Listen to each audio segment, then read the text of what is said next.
மகனே, நீ மிதுன ராசியாக இருந்தால் இந்த 2026 குரு பெயர்ச்சியில் இதுவரை ராசியிலே இருந்து வந்த குரு பகவான் உங்கள் ராசிக்கு 2ஆம் இடமான தனஸ்தானத்திற்கு வருவதால் வீட்டில் சுப நிகழ்ச்சிகள் நடைபெறும். குரு பகவான் இருக்கும் இடத்தை விட பார்க்கும் இடத்திற்கே அதிக நன்மை செய்வார். உங்கள் ராசிக்கு 6ஆம் இடமான ருணரோக சத்ருஸ்தானத்தை குரு பகவான் தனது 5ஆம் பார்வையால் பார்ப்பதால் கடன்கள் குறைய துவங்கும். எதிரிகள் விலகுவார்கள். குடும்பத்தில் இருந்து வந்த பிரச்சனைகள் முடிவுக்கு வரும்.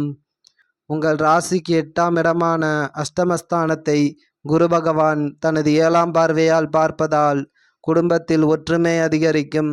வனவாச காலம் முடிவிற்கு வரும். பிரிந்து சென்றவர்கள் மனம் திருந்தி மீண்டும் வருவார்கள். திருமண யோகம் ஏற்படும். உங்கள் ராசிக்கு 10ஆம் இடமான தொழில் ஸ்தானத்தை குரு பகவான் தனது 9ஆம் பார்வையால் பார்ப்பதால் வேலையில் திடீர் இடமாற்றம் அல்லது பதவி மாற்றம் ஏற்படும். தொழிலில் முன்னேற்றம் ஏற்படும். வியாபாரம் விருத்தியாகும். இது உனது குருவின் வாக்காகும்.